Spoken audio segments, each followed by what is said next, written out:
ನಾವು ಸೋಬಿಟ್ಟಿದ್ದೀವಿ. ಹೈದರಾಬಾದ್ ತೆಲಂಗಾಣದಾಗ 95 ರೂಪಾಯಿ 70% ಐತಿ. ಕಾಗಲ್ ಮಹಾರಾಷ್ಟ್ರದಾಗ 91 ರೂಪಾಯಿ 7 ಪೈಸೆ ಐತಿ.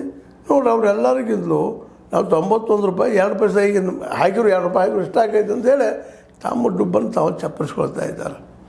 ಮತ್ತು ವಿಶೇಷವಾಗಿ ಈ ಡೀಸೆಲ್ ಯಾರು ಬಳಸ್ತಾರಪ್ಪ?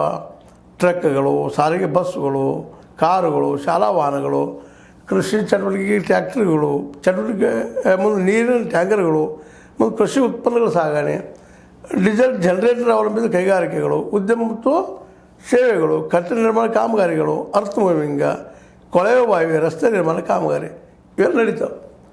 ಇವೆಲ್ಲ ನಡೆಯೋದ್ರಿಂದಾಗಿ ಈಗ 2 ರೂಪಾಯಿ ಕಡಿಮೆ ಇತ್ತು, 2 ರೂಪಾಯಿ ಹಾಕಿದ ತಕ್ಷಣ ಇನ್ನಷ್ಟು ತೊಂದರೆ ಅನುಭವಿಸ್ತವೆ, ಇನ್ನಷ್ಟು ತುಟ್ಟಾಗ್ತದೆ ಮಾರ್ಕೆಟ.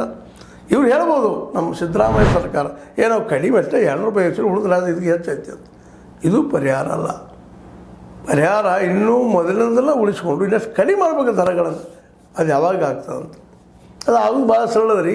ಎಲ್ಲರಿಗೂ ಉದ್ಯೋಗ ಸಿಕ್ಕಾಗ ಹಾಗೆ ಆಗ್ತದೆ, ಪ್ರಶ್ನೆ ಇಲ್ಲ. ಉದ್ಯೋಗ ಕೊಡೋರು ಯಾರು ಆ ದಿಶೆಯಲ್ಲಿ ಚಿಂತನೆ ಮಾಡಬೇಕಾಗಿ ಸರ್ಕಾರ ಇವತ್ತು ಸಿದ್ದರಾಮಯ್ಯ ಸರ್ಕಾರ ಅಂತೂ ಮಧ್ಯಾಹ್ನ ಬೆಲೆ ಏರಿಕೆ ತಿಳಿಬೇಕಾಗಿತ್ತು ಅಂದ್ರೆ ಸ್ವತಃ ಇಲ್ಲೇ ಪ್ರೊಡಕ್ಷನ್ ಸ್ಟಾರ್ಟ್ ಆಗಬೇಕು, ಉದ್ಯೋಗ ಸ್ಟಾರ್ಟ್ ಆಗಬೇಕು.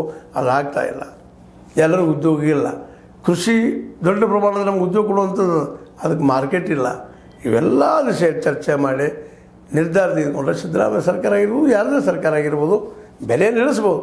ಆದರೆ ಈಗಿನ ಸ್ಥಿತಿ ಒಳಗೆ ಬೆಲೆ ಇಳಿಸೋದಕ್ಕೆ ಯಾರಿಗೂ ಸಾಧ್ಯ ಇಲ್ಲ. ಇನ್ನು ಮತ್ತೆ ಕಾರ್ಪೊರೇಟ್ ಕೈಯಿಂದ ನಮ್ಮ ನೋವು ಯಾರಿಗೆ ಹಾಕೊಳಾಗ್ತಾರೆ ಈಗ?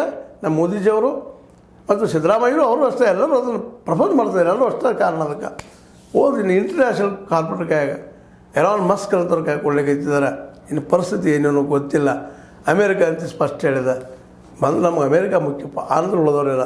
ಅದಕ್ಕಾಗಿ ಟ್ಯಾಕ್ಸ್ ಇನ್ನು ಹೆಚ್ಚಾಗ್ತದೆ, ನಾವಂತೂ ದೊಡ್ಡ ತಪ್ತಾ ಇಲ್ಲ ಅಂತ ಹೇಳ್ತಾ, ಇದೆಲ್ಲ ಕೇಂದ್ರ ಮತ್ತು ರಾಜ್ಯ ಸರ್ಕಾರಗಳ ಗೊಂದಲದ ರಾಜಕೀಯದಿಂದಾಗಿ ಅಥವಾ ತಿಳುವಳಿಕೆ ಇಲ್ಲದ ರಾಜಕೀಯದಿಂದಾಗಿ ಆಡಳಿತದ ಬಗ್ಗೆ ಪೂರ್ಣ ಪ್ರಮಾಣದಲ್ಲಿ ಚಿಂತನೆ ಮಾಡಲಾರದು, ವ್ಯವಸ್ಥೆಯನ್ನು ಬದಲಾಯಿಸಲಾರದ ಕಾರಣಕ್ಕಾಗಿ ಇವತ್ತು ಬೆಲೆ ಏರ್ತಾ ಇದೆ ಅಂತ ಹೇಳ್ತಾ, ಇದು ನಿಮಗೆ ಲೈಕ್ ಆಗಿರ್ಬೋದು. ಲೈಕ್ ಮಾಡಿ, ಶೇರ್ ಮಾಡಿ, ಕಮೆಂಟ್ ಮಾಡಿ, ಜೊತೆಗೆ ಸಬ್ಸ್ಕ್ರೈಬ್ ಆಗೋದನ್ನು ನಿಲ್ಲಿಸ್ಲಿಕ್ಕೆ ಹೋಗಬೇಡ್ರಿ.